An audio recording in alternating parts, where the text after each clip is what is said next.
Hello दोस्तों, स्वागत है आपका हमारे यूट्यूब चैनल में। आज के वीडियो में हम लोग देखने वाले हैं हिंदी का एक इम्पॉर्टेंट टॉपिक, जिसका नाम है संप्रेषण। ठीक है, इस संप्रेषण का अगर इंग्लिश मीनिंग अगर समझे तो आप लोग को ज़्यादा अच्छा से समझ में आएगा। संप्रेषण का इंग्लिश में कहते हैं कम्युनिकेशन। ठीक है, कम्युनिकेशन का मतलब ही होता है अपने विचारों को व्यक्त करना। ठीक है, अपने विचार एक विचार व्यक्त करेंगे, दूसरा आदमी सुनेंगे। ठीक है, यानी एक आदमी बोलेगा तो कोई सुनेगा। ठीक है, तो यानी एक आदमी से अगर दूसरा आदमी में कोई अगर संदेश जाता है तो कितने तरीके से जा सकता है। या तो मौखिक रूप से जा सकता है, ये कुछ बोलेगा तो ये सुनेगा, या फिर ये पहला आदमी कुछ लिख के भेजेगा तो दूसरा आदमी उसको पढ़ देगा, या फिर पहला आदमी कोई संकेत से इशारा से बोलेगा, संकेत देगा तो दूसरा आदमी समझेगा। ठीक है, यानी कि एक आदमी से दूसरे आदमी का मैसेज जाना, संदेश का पहुंचना, यही होता है संप्रेषण। ठीक है, तो संप्रेषण दो या दो से अधिक व्यक्तियों के बीच मौखिक, लिखित, सांकेतिक या प्रतीकात्मक माध्यम से विचारों एवं सूचनाओं के प्रेषण की प्रक्रिया होता है।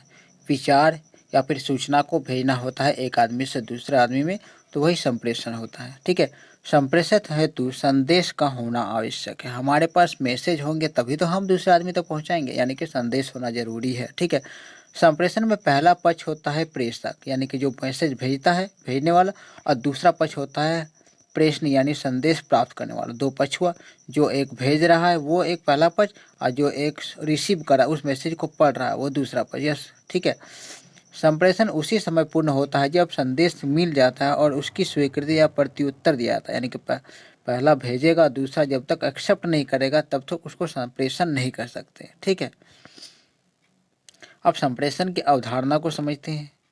तो संप्रेषण एक परस्पर प्रक्रिया, यानी कि लगातार चलने वाली प्रक्रिया होता है। इसमें क्या होता है, इसमें एक पक्ष संदेश का संप्रेषण करता है तो दूसरा पक्ष उस संदेश को ग्रहण करता है। ये तो हमने समझ लिया कि पहला एक आदमी तो बोलेगा तो दूसरा आदमी सुनेगा, समझेगा, यानी कि भेजने वाला और रिसीव करने वाला दो आदमी होता ही है। संप्रेषण हर जीवित प्राणी का गुणधर्म है। अगर हम देखें तो हर जीव, दुनिया में जितने भी जीव होते हैं, चाहे जीव जंतु, पशु पक्षी, जानवर होते हैं, सब एक दूसरे से किसी न किसी रूप से बातचीत करते हैं। तो संप्रेषण क्या होता है, बातचीत ही ना होता है।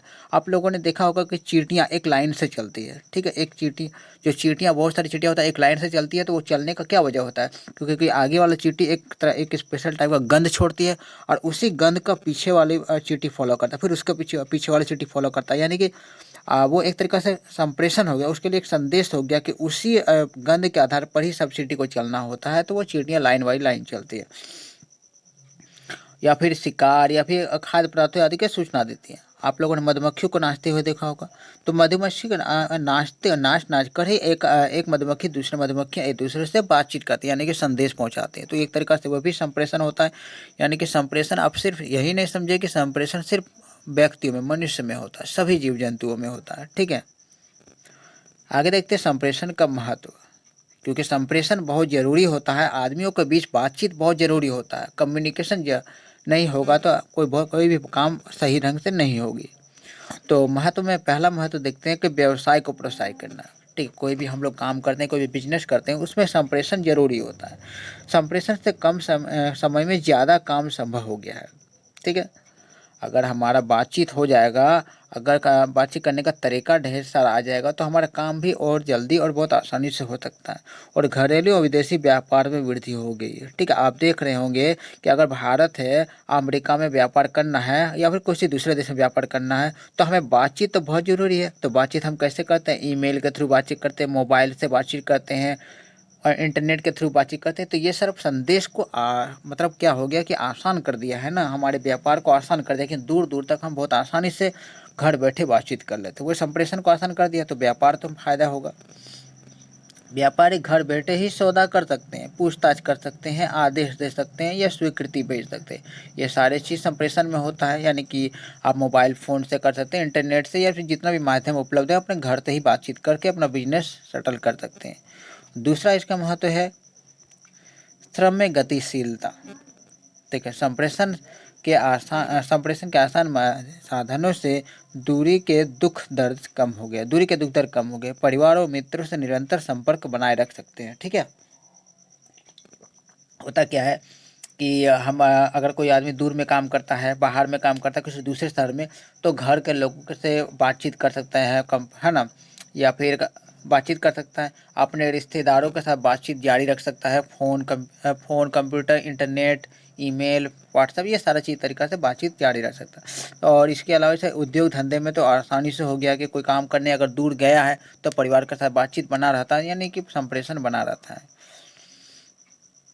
तीसरा इसका महत्व है सामाजिकरण।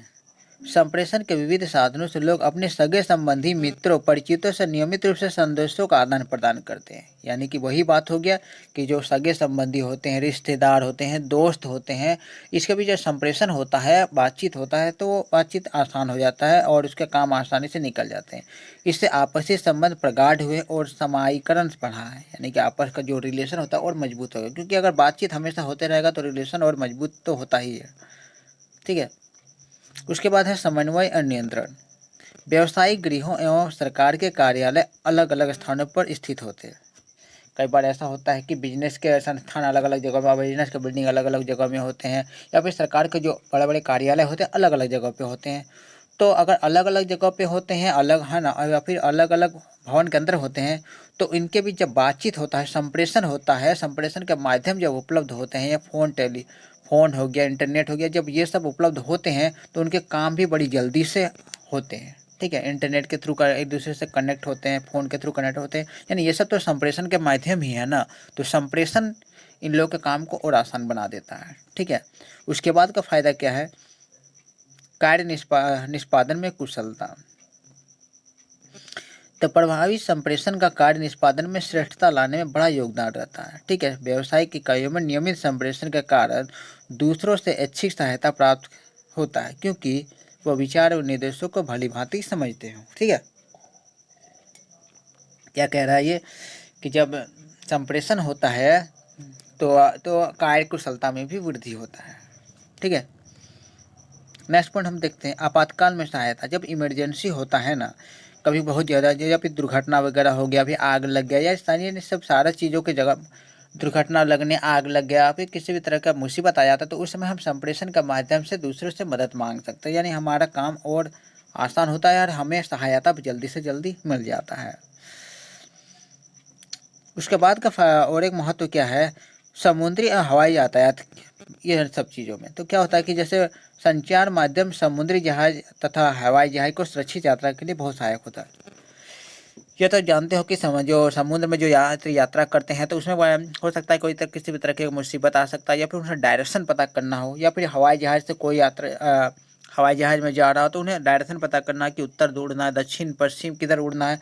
तो वो कैसे पता चलता है? वो संप्रेषण के माध्यम से पता चलता है। अपने पास रेडियो, कंपास वगैरह ये सब रखते हैं, और लोग और अपने जो एयरपोर्ट होते हैं, स्टेशन से बातचीत करके उनके डायरेक्शन को पता करते हैं। यानी कि कुल मिला के उनका जो भी मकसद होता है, उन्हें अपनी जिस जगह पहुंचना होता है, वो उसका डायरेक्शन पता चलने से वो आसानी से अपनी जगह पहुंच पाते हैं। ठीक है।